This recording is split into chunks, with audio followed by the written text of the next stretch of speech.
Hello viewers, तो आज हम लोग बात करने वाले हैं हमारे पास्ट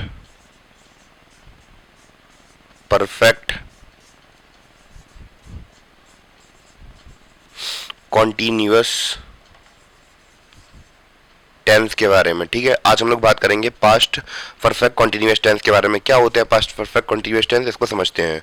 तो जैसे कोई काम पास्ट में कुछ पीरियड ऑफ टाइम के लिए चला हो, जैसे कि मान चलो कुछ पीरियड ऑफ टाइम के लिए चला और कुछ समय तक चलता रहा, एक पीरियड के बाद वो बंद हो गया, पास्ट में ही खत्म हो गया, तो ऐसे टेंस हमारे होते हैं कौन से? Past perfect continuous tense. ठीक है, अब भैया इसके स्ट्रक्चर की बात कर लेते हैं। तो इसका स्ट्रक्चर हम लोग पहले देखते हैं किसके लिए कैसे बनेगा। सब इसका स्ट्रक्चर बनने वाला है सब्जेक्ट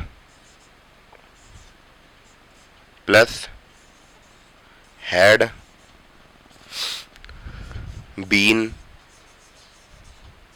प्लस वर्ब की first form plus ING plus object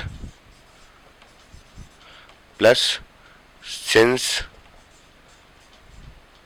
for plus time given, जो टाइम हमें गिवन होगा उसके बारे में होगा। तो जैसे कि हमारा ये स्ट्रक्चर बनने वाला है, तो सब्जेक्ट के साथ हम लोग हैड का इस्तेमाल करेंगे, हैड बीन का इस्तेमाल कर देंगे, वर्ब की फर्स्ट फॉर्म प्लस आईएनजी लगा देंगे जैसे उसमें, और बाद में ऑब्जेक्ट लिख देंगे। और उसके साथ जो सिंस और फॉर का इस्तेमाल है, ये मैं पिछले लेक्चर में ही बता चुका हूँ कि सिंस और फॉर का इस्तेमाल किया जाता है। सिंस का इस्तेमाल किया जाता है एक फिक्स पीरियड ऑफ टाइम के लिए, जैसे कि मैं बात करूँ 1950 या 16 तारीख, ऐसे जब डेट्स दी जाती हैं तो उसमें इस्तेमाल किया जाता है इसका। और फॉर की बात करें तो फॉर का इस्तेमाल किया जाता है एक ड्यूरेशन टाइम के लिए, 2 घंटे 3 घंटे 2 दिन 4 दिन ऐसे करके, जब कंफर्मेशन नहीं होती ज़्यादा तो सिंस ऑफ फॉर का इस्तेमाल होता है। फिर उसके बाद जो टाइम गिवन रहता है वो लिख दिया जाता है। तो जब तक आप लोग ये नोट कर लीजिए, फिर मैं दूसरा लिखाता हूँ, जब तक मैं थोड़ा किनारे हो जाऊँ जिससे कि आप लोग नोट कर लें।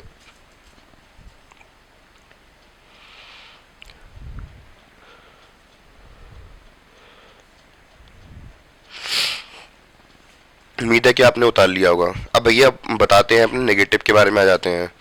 तो नेगेटिव में इसका स्ट्रक्चर नेगेटिव में कैसे बनता है ये भी देख लेते हैं।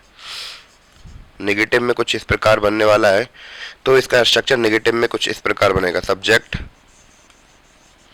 Plus had not been, had not been plus verb की first form plus ING plus object plus since slash for, यानी कि सिंस और फॉर में से एक का इस्तेमाल करना, जो टाइम गिवन होगा वो लिख देना। ठीक है, उम्मीद है कि आपको इतना समझ में आया हो। तो आप लोग चाहे पॉज करके इसे इतना रोक के लिख सकते हैं, फिर मैं आप इसके बाद बात करूंगा किसके बारे में? इंटेरोगेटिव के बारे में बात करूंगा। जी हमारा अफर्मेटिव, ये नेगेटिव हो गया। अब बात करते हैं अपना इंटेरोगेटिव के बारे में।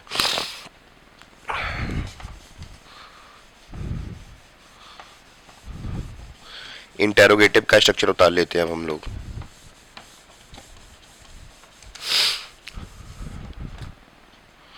तो अब इंटेरोगेटिव का स्ट्रक्चर उतार लेते हैं। तो कैसे बनेगा इंटेरोगेटिव का स्ट्रक्चर? जैसे कि हमें पता है इंटेरोगेटिव में जो हमारी हेल्पिंग वर्ब होती है वो आगे आ जाती है। तो हेल्पिंग वर्ब क्या है? हैड है। क्या है? हैड है। तो हैड लिख दिया। हैड के बाद क्या आता है? सब्जेक्ट आता है, सब्जेक्ट। इसके बाद लिख देंगे बीन, फिर वर्ब की first form plus ING plus object. ठीक है, ऑब्जेक्ट के बाद हम लोग इस्तेमाल करेंगे किसका? सिंस या फॉर का, प्लस क्या जोड़ देंगे? जो टाइम गिवन होगा वो लिख देंगे। तो इस प्रकार हमारे पास्ट परफेक्ट कॉन्टिन्यूअस के स्ट्रक्चर होते हैं खत्म, और उम्मीद है कि आपको समझ में आए हों।